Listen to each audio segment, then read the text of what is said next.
नमस्कार, मैं सुबह और आप देख रहे हैं N4 न्यूज़ भारत। इस वक्त बात करने के लिए हमारे साथ संजय मेहता है और आपको पहले बता दें कि JBKSS के केंद्र कमेटी के गठन के बाद से कई सारी अफवाहें आ रही हैं कि आपस में शायद इनका रुझान टूटता हुआ नज़र आ रहा है या आपस में मतभेद होते हुए नज़र आ रहे हैं। कई सारे ऐसे मामले भी सामने आ रहे हैं जहां पर लोग इनसे नाराज़गी जाहिर कर रहे हैं। अब क्योंकि संजय दा हमारे साथ जुड़े हुए तो इनसे खुद जुड़कर जानेंगे सारे मामले पर। पहले तो केंद्र कमेटी का गठन हुआ और पहली सूची जारी हुई और सूची में पहला नाम जयराम महतो का और नीचे के लिस्ट में कुछ ऐसे नाम जो हमने कभी सुने भी नहीं हैं। और आप जो परिचित चेहरे रहे, आपके अलावा देवेंद्र दा और आपके साथीगण जो अब हमारे लिए बहुत परिचित रहे और आपके लोगों के लिए बहुत परिचित रहे, उनका नाम कहीं सूची में नज़र नहीं आया। कितनी बेहतर बात है, अच्छी बात तो है कि अन्य लोगों को भी स्थान दिया जा रहा है। देखिए, राजनीति में नेतृत्व का कौशल निखारने के लिए अन्य लोगों को भी अवसर देने की ज़रूरत है और मैं इसकी वकालत करता हूं कि अन्य लोगों को अवसर दिया जाना चाहिए। हमारे अध्यक्ष जी ने निर्णय लिया है, वो बिल्कुल सोच समझ करके उन्होंने निर्णय लिया है। तो वैसे अन्य साथी जो 24 अन्य साथी उस लिस्ट में हैं, उनको मेरी ओर से बहुत सारी शुभकामनाएँ हैं और वो बेहतर नेतृत्व देते हुए संगठन की सेवा करें, यही मेरी कामना होगी। नहीं, ये तो बहुत राजनीतिक जवाब हो गया। आप अपनी तरफ से बताइए ना, निजी तौर पर आपको नहीं लगता है कि कहीं छूट गए आप लोग? नहीं, बिल्कुल नहीं। देखिए, ये परिवार हम लोग ही चला रहे हैं, सबको मिल करके, चाहे हमारे जितने भी साथी हैं आपको दिखाई पड़ते हैं। तो अगर परिवार में अन्य हमारे साथी आए हैं और उनको सम्मान मिल रहा है तो ये सम्मान मिलना बहुत अच्छी बात है। सम्मान में किसी का छूट जाना और फिर अगर जब छूट रहे हैं तो जयराम दा का नाम टॉप पर है, आप लोगों का नाम नहीं आना, ये कहीं ना कहीं संकोच की बात है। नहीं, देखिए मेरी बात समझिए। एक परिवार है, उस परिवार में कई नए लोगों को एक स्थान दिया गया, उनको रेस्पेक्ट दिया गया, उनको सम्मान दिया गया। हम लोग जहाँ हैं यथावत हैं ही। ऐसा नहीं है कि हम लोग जो कुछ निर्णय लेंगे या फिर हम लोग जो कुछ कहेंगे वो मान्य नहीं होगा। इसलिए इस बात को आपको स्वीकार करने की ज़रूरत है कि अन्य जो साथियों को स्थान दिया गया है वो उनके कौशल को निखारने के लिए वो स्थान उनको दिया गया है। तो पहले कौशल तो ज़मीनी स्तर पर निखारना चाहिए, जहाँ तक हम समझते हैं उन्हें ज़मीनी स्तर पर उतर करके पहले अपनी पहचान और बुनियाद कायम करनी चाहिए। ये बहुत अच्छा सवाल है, लेकिन मैं ये कहना चाहता हूँ कि हो सकता है उसमें कई ऐसे साथी हैं जो संघर्ष कर रहे हैं, जो मीडिया की नज़रों से ओझल रहे, वो ग्राउंड पर काम कर रहे थे इसलिए उनको सम्मान दिया गया। ऐसे कई साथी हैं, उसमें मैं इस बात को स्वीकार करता हूँ कि कई ऐसे साथी हैं जो ग्राउंड पर काम कर रहे थे, मीडिया की नज़रों में नहीं आ पाए, उनका पहचान राज्य स्तर पर नहीं हो पाया, लेकिन संगठन के तौर पर उन्होंने एक बेहतर काम किया, इसलिए उनको वो स्थान वहाँ पर मिला। आप लोगों ने एक आंदोलन की शुरुआत की थी, झारखंड मांगे जयराम, कहाँ पहुँचा है वो? ये कोई आंदोलन नहीं, ये संगठन का एक अभियान है और वो अभियान चल रहा है। अभी 3 दिनों पहले उसी के तहत मांडू में एक सभा भी की गई और लगातार इस अभियान को हम लोग जनमानस तक पहुंचाने की कोशिश कर रहे हैं। अच्छा, तो वो सब चीज़ ठीक है। राजनीतिक तौर पर बात करते हैं, आप एक अच्छा प्रदर्शन कर चुके हैं और अब जब विधानसभा चुनाव आने वाले, आपकी सीट की सदस्यता कितनी है कि आपको मिलने वाली है? देखिए, हम लोग तो यही चाहेंगे कि बहुमत आए हम लोगों के पास, क्योंकि हम लोगों ने ये कहा है कि अगर ज़रूरत पड़ी तो 81 सीटों पे हम लोग अपने कैंडिडेट्स को फाइट कराएंगे। हम लोग कैंडिडेट्स कौन डिसाइड कर रहा है?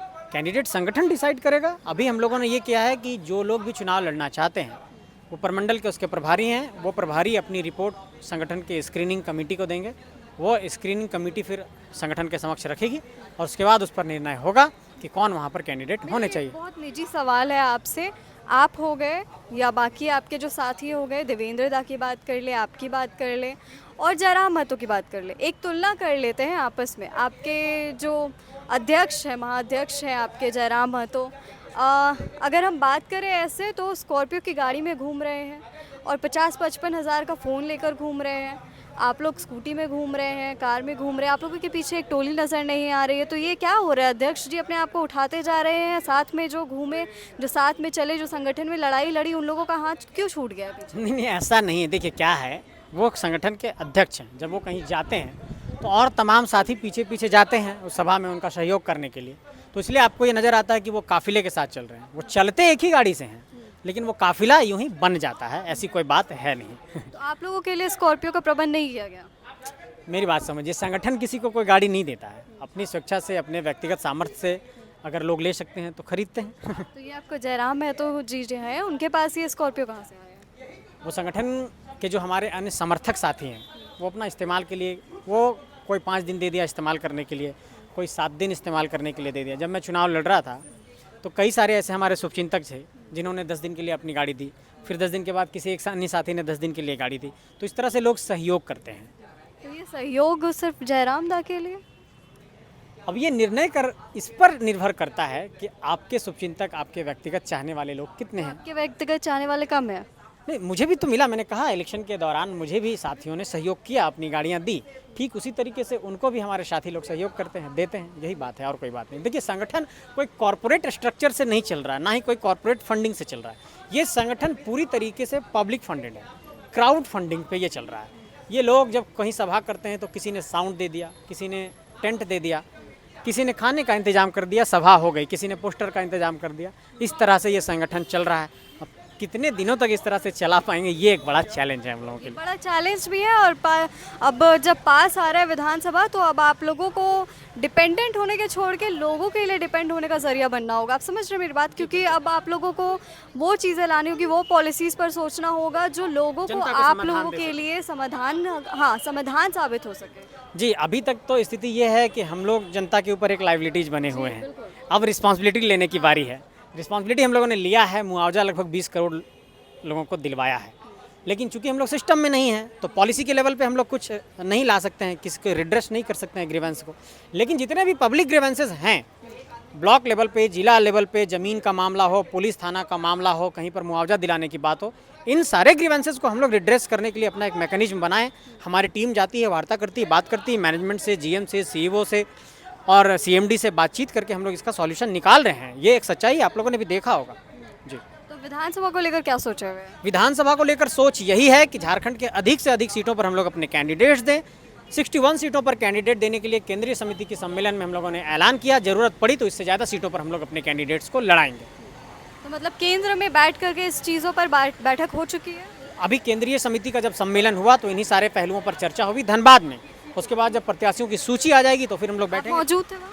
जी, केंद्रीय समिति के सम्मेलन में मैं बैठा हुआ था। तो अभी सूची आप लोगों की जारी नहीं हुई कि कौन किस जगह से, किस अभी हम लोगों ने क्षेत्र सूची से? मंगाया है। जो प्रमंडल के प्रभारी होंगे वो सूचियों को कलेक्ट करेंगे, वो स्क्रीनिंग कमेटी को देगा और स्क्रीनिंग कमेटी फिर उसको एक तरीके से जांच परख करके फिर हम लोगों को फाइनल फैसला किसका रहने वाला है? जो हमारी संगठन की जो ऊपर की कमेटी है, कमेटी की रहने वाली है या जयराम तो के अकेले की रहने कमेटी वाली फैसला करेगी। है? कमेटी फैसला करेगी। जी बिल्कुल। तो अभी आप क्या देख रहे हैं, क्या भविष्य देख रहे हैं जो भी केसेस का? जेबी केसेस का भविष्य ये है कि झारखंड में एक बेहतर राजनीतिक विकल्प हम लोग देने में सक्षम हो पाएंगे। राजनीतिक विकल्प देने में सक्षम हो पाएंगे, लेकिन अभी जो राजनीतिक पॉलिटिक्स पार्टियां जिस रास्ते पे चल रही है, आप लोग भी उसी पे कहीं ना कहीं चलते हुए नजर आ रहे हैं। सवाल उसको थोड़ा डिफाइन और करिए। देखिए, हम लोग राजनीति के रास्ते पर जरूर चल रहे हैं, लेकिन एक नई वैकल्पिक राजनीति की बात कर रहे हैं जिसमें एक समाधान का रास्ता मैं आपको बताना चाहता हूँ। अगले कुछ महीनों में जिन पॉलिसीज़ की हम लोग बात कर रहे हैं, झारखंड में स्थानीय नीति का ड्राफ्ट क्या होगा वो हम लोग ले करके आएंगे। झारखंड में नियोजन नीति का ड्राफ्ट क्या होगा उसको हम लोग ले करके आएंगे। झारखंड में तमाम पहलुओं पर कैसे नीतिगत तौर पर समाधान का रास्ता निकाला जा सकता है, कैसे यहाँ के लोगों को रोजगार दिया जा सकता है, इन सारे पहलुओं पर हम लोग एक ड्राफ्ट ले करके आएंगे और जनता के बीच रखेंगे। तो ये हमारे साथ संजय मेहता थे और ऐसी और खबरों के लिए जुड़े रहें इन्फो न्यूज़ भारत के साथ। N4 News Bharat